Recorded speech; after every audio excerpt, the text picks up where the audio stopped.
మహాలక్ష్మి ఏం చేస్తుంటారు? House wife. ఇప్పుడు పిఠాపురంలో పవన్ కళ్యాణ్ గారు పోటీ చేస్తున్నారు కదా, గెలుస్తారా లేదా? 100% గెలుస్తారండి. ఇప్పుడు మరి మెజారిటీ ఎంత వస్తుంది అంటారు? మరి అందరూ వన్ సైడ్ అంటారు, మరి మీరేమంటారు? 1,00,000 మెజారిటీ వస్తుందండి. ఇక్కడ చాలా బాగా వేస్తారు. ఇక్కడ 100% నెగ్గుతారు. అలాగే 1,00,000 మెజారిటీ ఇస్తారు. గుర్తు పాలన అసలు బాగలేదు, చాలా దరిద్రంగా ఉందండి. జగన్ అన్నాడు ఇచ్చాడండి, పథకాలు ఇచ్చాడు, పక్క నుంచి తీసుకెళ్లిపోయాడండి. పథకాలన్నీ ఇచ్చాడండి. బాటిల్ వచ్చి 60 రూపాయలు చంద్రబాబు ఉండేదండి. అదే బాటిల్ నీరు బాటిల్ మందు బాటిల్ అండి 60 రూపాయలు ఉంటుందండి చంద్రబాబు నాయుడు. ఇప్పుడు 200-300 చేస్తాడండి. ఇలా పథకాలు ఆ పనులకు వెళ్తున్నారు కానీ చర్చలు తిప్పుతున్నారు, అయిపోయిన తాగేస్తున్నారు, 2 బాటిల్ తాగేస్తున్నారు, పడిపోతున్నారు. వాటి వల్ల కిడ్నీలు పాడైపోతున్నాయండి. చాలా చాలా పరిపాలన అసలు చాలా దరిద్రంగా ఉందండి. ఎందుకంటే మాకు నేను నా విషయంలో చెప్తున్నాను, మాకు 250 రూపాయలు వచ్చిందండి కరెంట్ బిల్లు. మీరు ఇప్పుడు 1000 రూపాయలు పైన కడుతున్నాండి. ఏదైతుందండి బిల్లు, కరెంట్ బిల్లు అన్ని వేసేస్తున్నారండి. ఇంకా ఇష్టసారిగా వేస్తున్నారండి. పప్పులు 90 రూపాయలు కందిపప్పండి, 200 కొనుక్కోవాల్సి వస్తుంది. ఆయిల్ పెట్టండి, పప్పు ఉంది 100 అలా ఉంటుందండి. 175 రూపాయలు అలా అయిపోయిందండి. ఇప్పుడు కొంచెం ఈ మధ్య వీక్ని మేము చాలా నష్టపోయాం జగన్ వచ్చి. ఆడమో జగన్ ఏమన్నాడంటే నేను 175 అన్నాడు. 75 వస్తేనే గొప్ప. అదే ఎందుకంటే డబ్బులు పాడేస్తాడు కాబట్టి. పవన్ కళ్యాణ్ డబ్బులు ఇవ్వలేదు. ఆయన ధర్మంగా పోరాడుతున్నాడు. ధర్మంలో వస్తుందండి. ఎప్పుడైనా అన్యాయం పాలన రాదండి. ఎంత డబ్బు ధర్మంగా పోరాడుతున్నాడు. మరి ధర్మంగా పోరాడుతుంటే ఆయన మీద దాడి చేయడాలు, ఆయన నిన్న మొన్న ఈ పిఠాపురంలో ఆయన నామినేషన్ వేసిన కానీ ఇక్కడ దాడులు ఎక్కువ జరుగుతున్నాయంటే టీడీపీ వాళ్ళు, జనసేన వాళ్ళు, బీజేపీ వాళ్ళు, వైసీపీ నాయకులే కానీ గుండాలే కానీ రాళ్లతో కొట్టడాలు, లేకపోతే బీర్ బాటిల్తో కొట్టడాలు కూడా చేస్తున్నారంటే అదే మీరు అనేటట్టు ధర్మంగా గెలిస్తే మరి ఎక్కడికి గెలిచిందండి? మరి వీళ్ళు బలైపోతున్నారు కదా. బలవుతుంటే అన్నక్రమం పాలన అంటారు కదా, అన్నక్రమం 5 సంవత్సరాలు చూస్తున్నాం కదా. అన్నక్రమం పాలన అన్నక్రమనే చేస్తారండి. వాళ్ళు అలా కొడతారంటే తగ్గిపోతారు అనుకున్నారు. దెబ్బలు తగిలినా కానీ ఎదురు దెబ్బలు తగులుకుంటేనే మేము ఎదురుకి వెళ్తామండి. సమాధానం చెప్తాను 100% అండి. జగన్మోహన్ రెడ్డి గారు రేపు పొద్దున మరి మీరేం చేస్తానంటారు? మీ సీట్ తినిపించేసుకుని కూర్చోబెట్టేస్తాం, పవన్ సీట్ అసెంబ్లీ పంపిస్తాం 100%. అసెంబ్లీ 100%.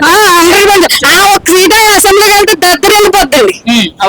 అసలు దద్దరు వెళ్ళిపోద్ది. ఏ బాండ్లు కాదు, ఇప్పుడు ప్రాజెక్టులు ఏంటి, జాబ్ గ్యారెంటీలు ఏంటి 100% వస్తాయండి. ఆయన మా భవిష్యత్తు వెళ్ళకపోని మా పిల్లల భవిష్యత్తు బాగోవాలని మేము కొంచెం బయటకు వచ్చామండి. పిల్లలు చదువుకున్నారండి? బీటెక్ అయిపోయింది, జాబ్ కూడా లేదండి. జాబ్ లేదు. ఏం చేస్తున్నారండి ప్రజెంట్? మరి ప్రజెంట్ బయట ఆలోచించిన వర్క్ చేసుకున్నారని చదువుకున్నారు. ఇంజనీరింగ్ చదివిన ఇప్పుడు ఏ జాబులు లేవండి. ఇప్పుడు మరి అదే పవన్ కళ్యాణ్ వస్తే కనుక బయట నుంచి తెచ్చుకొని ఫ్యాక్టరీలోనే మంచి మంచి పెడతారని జాబ్లు వస్తాయని మాకు కోరికండి. మరి యువతకు ఉద్యోగాలు జగన్మోహన్ రెడ్డి చెప్పారు. జాబ్ గ్యారెంటీ సింపేశాడు జగన్మోహన్ రెడ్డి. వాళ్ళు ఎమ్మెల్యేలు ఉన్నారని పేటీఎం బ్యాచ్ అండి.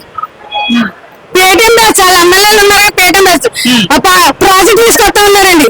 2 సంవత్సరాలు వచ్చేస్తున్నాడు. ఏమి లేదండి, ప్రాజెక్ట్ లేదు. 3 ఇస్తానండి. ఏంటండి మన అదండి మొత్తం ఈ పథకాలు వేసుకున్న దగ్గర లాస్ట్ చూపించేసాడండి. అతను మాత్రం బాగా వేసుకున్నాడండి.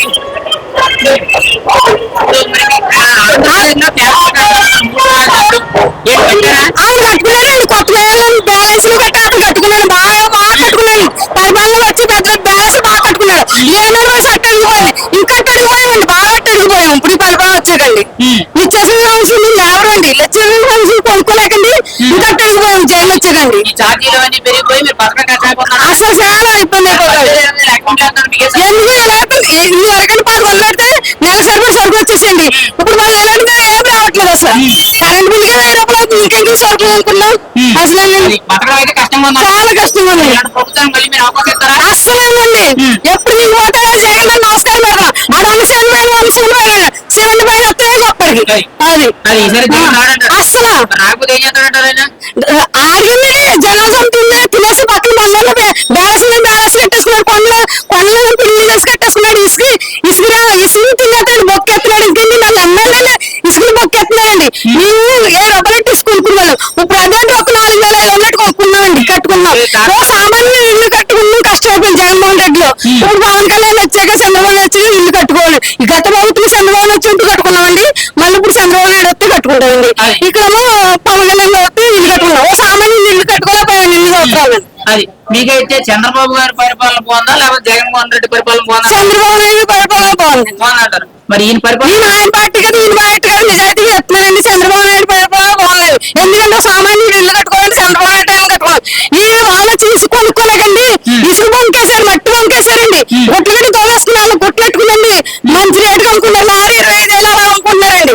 ఈ సామాన్యులు సెట్ వేసుకుంటే కట్టుకోవాలంటే ఒక ట్రక్ వేసుకుని పోవాలంటే రేట్ కొనుక్కోవాల్సి వచ్చిన పరిస్థితి వచ్చింది. ఈ రోజు నాడు ఇల్లు కట్టుకోవాలంటే లేకపోతే కట్టుకోలేకపోతున్నాం అండి. అది ఫైనల్ గా అయితే ఒక మాట అండి, ఆయన ఈసారి అవకాశం ఇస్తారా ఎవరా?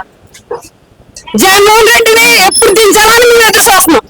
అది అంటే మీ పిఠాపురంలో ఎవరు కావాలనుకున్నారు ఫైనల్ గా? పవన్ కళ్యాణ్ గారు వస్తే ధర్మం బాగుంటుందని పవన్ కళ్యాణ్ రావాలనుకుంటున్నామండి. ఎంత మెజారిటీ వస్తుంది అంటారు?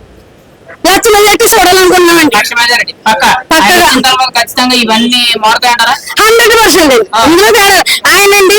ఆయన డబ్బులు ఆయన సొంత డబ్బు ఖర్చు పెట్టుకున్నారండి. బయట ఆయన వాళ్ళము ఆస్తులు పెంచుకున్నారు, ఈయన ఆస్తులు అమ్ముకుని ప్రజలు కడుతున్నాయండి. 30 కోట్లు ఖర్చు పెట్టుకుని ఆయన సొంత సినిమాలు తీసి ప్రజలు తెచ్చిపెట్టి ఆయన పంచి ఎత్తి కానీ లోపల దాచుకుని వ్యక్తిత్వం లేని మనిషి అండి ఆయన. నిజాయితీకి 100% నిజాయితీ అసలు 100% వస్తాయండి. గ్లాస్ గ్లాస్ కలర్స్ అండి. గ్లాస్. ఓకే.